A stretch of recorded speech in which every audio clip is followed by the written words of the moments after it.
उत्तर प्रदेश के ट्रांसपोर्ट विभाग के अंदर होने वाले तमाम काम जैसे कि आरसी जारी करना, परमिट जारी करना, फिटनेस जारी करना, इन कामों के लिए अब आपको आरटीओ या डीटीओ दफ्तर के चक्कर नहीं लगाने पड़ेंगे। ज़्यादातर काम आपके घर बैठे ही हो सकेंगे। किस तरीके से ये काम होंगे और क्या सच में होंगे या फिर ये सिर्फ ऐलान ही बनकर रह जाएंगे, ये बात करेंगे आज की इस खास ग्राउंड रिपोर्ट के अंदर। लेकिन इसके अलावा हम ऑनलाइन सेवा के बारे में बात करेंगे कि क्या जैसे कुछ लोगों ने आज की डेट में समझ लिया है कि ऑनलाइन मतलब सिर्फ फ्रॉड, क्या ऐसा होता है क्या ऑनलाइन ट्रांजैक्शन करनी आपको आने वाले दिनों में सीखनी चाहिए, क्या ये आपके काम के लिए भी ज़रूरी हो गई है क्या? तो इसके ऊपर भी बात करेंगे इस ग्राउंड रिपोर्ट के अंत में। तो आइए शुरू करते हैं खास रिपोर्ट एक छोटे से कमर्शियल के बाद। दोस्तों, एक भी बीमा क्लेम आज तक हमारा रिजेक्ट नहीं हुआ है। 100% क्लेम सेटलमेंट का रिकॉर्ड है हमारा। इसीलिए मैं कहता हूं कि गाड़ी का बीमा सिर्फ और सिर्फ ट्रांसपोर्ट मॉल से 90-831 पर अभी अपनी गाड़ियों के नंबर व्हाट्सएप करें। ट्रांसपोर्ट टीवी पर आपका स्वागत है। मैं हूं मनिंदर सिंह और आप देख रहे हैं ग्राउंड रिपोर्ट। दोस्तों, लगभग 10 साल पहले जो ministry of road transport and highways है उसने पूरे देश के अंदर एक प्रोजेक्ट शुरू किया था जिसके अंतर्गत तमाम जो डेटा है वाहनों का या लाइसेंसेस का उसको ऑनलाइन करने का, और ये काम तब से चल रहा है और अब जाकर लगभग 70-80% हम कह सकते हैं ये काम हो गया है। तमाम जो हमारे देश के अंदर वाहन है उनका डेटा एक सॉफ्टवेयर के अंदर डाल दिया गया है। तमाम जो ड्राइविंग लाइसेंस है, चलान है, वो सारे ऑनलाइन डाल दिए गए हैं या डाले जा रहे हैं। और ये एक्सेसिबल भी है। एम परिवहन या वाहन नाम की जो वेबसाइट्स हैं वहाँ से आप अपना डेटा देख भी सकते हैं, अपनी गाड़ी के बारे में, चलान्स के बारे में जानकारी ले सकते हैं। इसके साथ साथ ही इस ऑनलाइन जो प्रोजेक्ट था इसका एक पहलू ये था कि कुछ सर्विसेज के लिए आपको डीटीओ आरटीओ ऑफिस जाना पड़ता है, वो ना जाना पड़े। जैसे कि आपको ड्राइविंग लाइसेंस अप्लाई करना है, उसका फॉर्म भरना है। पहले आप फॉर्म लेने जाते हैं, फिर फॉर्म भरते हैं, फिर जमा कराने जाते हैं और फिर टेस्ट के लिए जाते हैं और फिर ड्राइविंग लाइसेंस लेने के लिए जाते हैं। तो कई चक्कर लग जाते हैं काम के लिए, इसी तरीके से फिटनेस के लिए, परमिट के लिए। तो एक कोशिश सरकार की ये है, ओवरऑल जो प्रोजेक्ट था कि आपका समय भी बचे और सरकार का समय बचे, विभाग का समय बचे।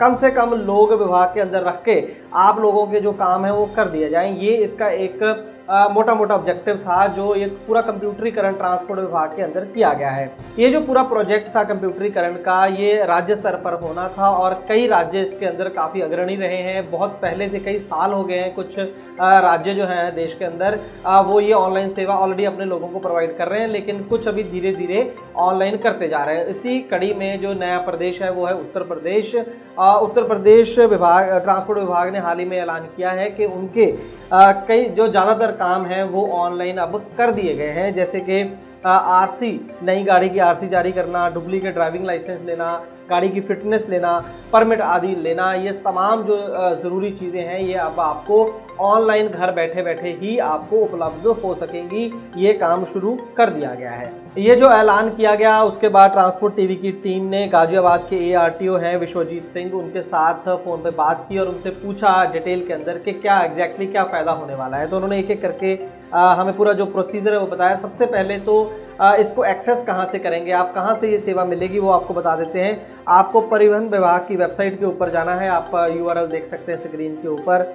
इस वेबसाइट के ऊपर जाने के बाद ऑनलाइन सर्विसेज बटन है, आप उसे दबाएंगे, आइकन है। उसके बाद अपनी आप जो स्टेट है, राज्य को सिलेक्ट करेंगे, वहाँ पर उत्तर प्रदेश सेलेक्ट कर सकते हैं। और उसके बाद अपना आरटीओ कौन सा पड़ता है आपको, उसको सिलेक्ट करेंगे। और उसके बाद आप क्या सर्विस लेना चाहते हैं, किस लिए इस पोर्टल पर आए हैं, वो आप सर्विस सिलेक्ट करेंगे। और उसके बाद अगर पेमेंट करनी होगी, कोई फीस अदायगी करनी होगी तो वो भी यहीं से हो जाएगी। आप अपनी पेमेंट भी ऑनलाइन कर सकेंगे, सीधा वो उत्तर प्रदेश ट्रांसपोर्ट विभाग के खाते में चले जाएंगे पैसे।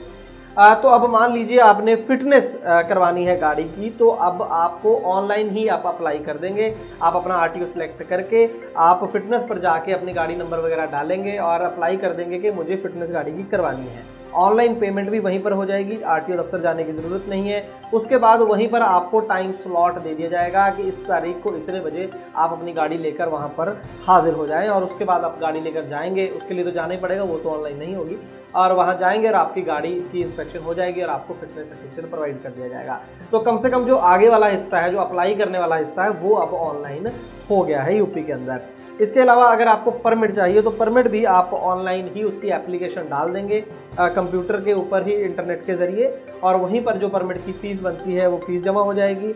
उसके बाद जो आपके डॉक्यूमेंट चेक करने होते हैं परमिट देने के लिए, वो भी आपको जमा कराने की ज़रूरत नहीं है, क्योंकि विभाग जो है वो ऑनलाइन अपने आप चेक कर लेगा, क्योंकि तमाम जो आपके डॉक्यूमेंट्स हैं वो ऑलरेडी ऑनलाइन हो चुके हैं और डिपार्टमेंट उसे देख सकता है, तो वो खुद ही वेरीफाई कर लेंगे। अगर तमाम डॉक्यूमेंट आपके ठीक हुए तो उसके बाद आपको परमिट ग्रांट कर दिया जाएगा। इसके बाद अगर जो नई गाड़ियों की आरसी की बात है तो उसमें भी काफ़ी चक्कर डीलर के भी लगते हैं आज की डेट में, क्योंकि डीलर की जिम्मेवारी है, लेकिन फिर भी जो गाड़ी मालिक है उसको भी चक्कर अपने स्तर पर लगाने पड़ते हैं। लेकिन अब ऐसा नहीं होगा, अब जो डीलर है वो ऑनलाइन अपने बैठे बैठे अपनी डीलरशिप में वहीं से आपकी गाड़ी की आरसी के लिए वो अप्लाई करेगा। उसको जाके सिग्नेचर करने की भी ज़रूरत नहीं है, डिजिटल सिग्नेचर होंगे। उसके बाद जो आरसी जो नंबर है आपकी गाड़ी का वो डिपार्टमेंट खुद अलॉट करेगा, वो भी ऑनलाइन ही अलॉट कर दिया जाएगा। आपको सिर्फ जाके अपनी आरसी जो है वो कलेक्ट करनी होगी, बाकी सारा काम जो है ऑनलाइन डीलर ही कर देगा। इसके बाद सवाल ये है कि इसका फ़ायदा होगा कि नहीं। देखिए, फ़ायदा तो होगा। जो पूरी दुनिया है वो असल में आज की डेट में हर काम ऑनलाइन करने की कोशिश हो रही है। ऑनलाइन का सबसे बढ़िया जो फ़ायदा ये होता है कि उसमें जो ह्यूमन इंटरफेरेंस होता है, यानी कि जो इंसान का दखल होता है वो कम हो जाता है। काफ़ी काम मशीनें ही कर रही हैं, इंटरनेट ही कर रहा है, सॉफ्टवेयर कर रहा है असल में, तो वहाँ पर एक तो करप्शन के जो चांसेस हैं वो कम हो जाते हैं। तो उस लिहाज से ये जो ऑनलाइन सेवा है ये निश्चित तौर पर एक अच्छा जो है कदम है उत्तर प्रदेश सरकार का। रादर काफ़ी लेट है, अब तक हो जाना चाहिए था, और जो राज्य अभी बचे हुए हैं उनको भी जल्द से जल्द ये सेवाएं जो है वो ऑनलाइन कर देनी चाहिए। लेकिन एक कहा जाता है, अक्सर एक कहावत है कि कोई भी सिस्टम उतना ही अच्छा होता है जितने उसे चलाने वाले लोग। मैं कहना ये चाहता हूँ कि आखिरकार इन सॉफ्टवेयर्स की निगरानी वगैरह भी जो ट्रांसपोर्ट विभाग को ही करनी है। अक्सर हम देखते हैं कि ऑनलाइन तो ये सेवाएं कर दी गई हैं, लेकिन कहीं अगर दिक्कत आ जाए, गलती से किसी का चालान किसी और की गाड़ी में चढ़ गया, या गलती से किसी आरसी के ऊपर जीबीडब्ल्यू गलत आ गया, या कई तरह की जो खामियां हो जाती हैं, तो पहले लोगों को पता था कि भाई सीधा जाना है, क्लर्क के पास जाना है या एजेंट के पास जाना है, पैसे देने हैं, काम करवाना है। अब ऑनलाइन में उलझ जाते हैं और ऑनलाइन में सुनवाई नहीं हो रही है। ये सबसे बड़ी दिक्कत मैं तो कई सालों से टीवी के ऊपर और पहले अखबार के ज़रिए करता आया हूँ कि एक जो कॉल सेंटर मॉर्थ को अलग से बनाना चाहिए, जिसके अंदर किसी को भी इस तरीके की दिक्कत है तो वो वहाँ जाके अपनी जो कंप्लेंट कर सके और तुरंत जो है उसका हल निकालना चाहिए। तभी जो है ऑनलाइन सेवाओं का जो है पूरा फ़ायदा आम लोगों को मिल पाएगा। क्योंकि आज की डेट में जिसका तो काम हो जाता है वो तो ठीक है, वो तो खुश है कि भाई कहीं जाना नहीं पड़ा, लेकिन जिसका काम इसमें फंस जाए फिर उसकी नानी याद आ जाती है। 6-6 महीने गाड़ियां भी कई बार घर पे खड़ी रखनी पड़ती हैं, लेकिन काम पे नहीं होता है।